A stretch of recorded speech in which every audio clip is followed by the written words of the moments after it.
നമ്മൾ ഇന്ന് ചെയ്യുന്നത് F equal to M A എന്ന് പറയുന്ന ഡെറിവേഷൻ എങ്ങനെ ചെയ്യാമെന്നാണ്. ഫോഴ്സ് എന്ന് പറയുന്നത് നിങ്ങൾക്കറിയാം, മാസ് ഇൻറ്റു ആക്സിലറേഷൻ ആണ് ഫോഴ്സ് എന്ന് പറയുന്നത്.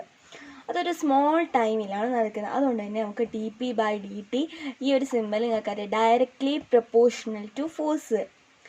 ഈ ഒരു ഡയറക്റ്റ്ലി പ്രൊപ്പോർഷണാലിറ്റീൻ്റെ ഈ ഒരു സൈന് മാത്രം നമ്മളൊരു കോൺസ്റ്റൻറ്റിനെ കൊണ്ട് മൾട്ടിപ്ലൈ ചെയ്യണം.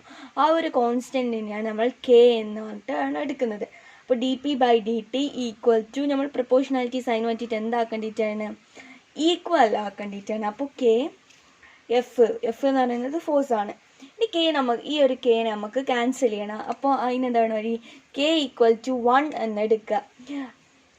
അപ്പോൾ ഇത് ക്യാൻസൽ ചെയ്യും. ഇവിടെ 1 എന്ന് 1 ഇൻറ്റു എഫ് തന്നെയാണ്. എന്തിൻ്റെ ഒപ്പം നമ്മൾ 1 മൾട്ടിപ്ലൈ ചെയ്യുമ്പോൾ അത് തന്നെയാണ്, എന്താണോ ഓൾറെഡി ഇല്ല അത് തന്നെയാണ്.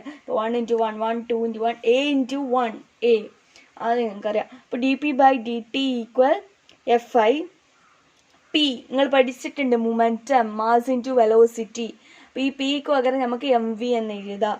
അപ്പോൾ D M V by D T equal F എന്നായി.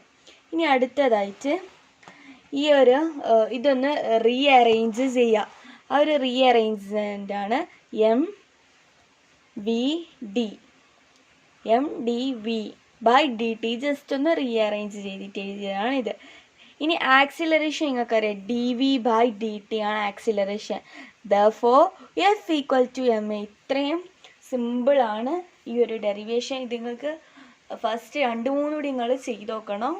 ഇത് വളരെ നിങ്ങൾ +1 തന്നെ കമ്പയർ ചെയ്യുമ്പോൾ ഏറ്റവും എനിക്ക് തോന്നിയിരിക്കുന്ന ഏറ്റവും ഒരു എന്താണ് പറയുക, എളുപ്പമാണ് ഇത് പഠിക്കാൻ. നല്ലൊരു ഡെറിവേഷൻ. എന്നാലും എളുപ്പമാണെന്ന് വിചാരിച്ച് നിങ്ങൾ ചെയ്യാണ്ടിരിക്കരുത്. 2-3 കൂടി ഇതെന്തായാലും നിങ്ങൾ പ്രാക്ടീസ് ചെയ്യണം. ഇത് ചിലപ്പോൾ നിങ്ങൾ എക്സാമിന് ചോദിക്കാൻ വളരെ സാധ്യതയുള്ള ഒരു ക്വസ്റ്റ്യനാണ്.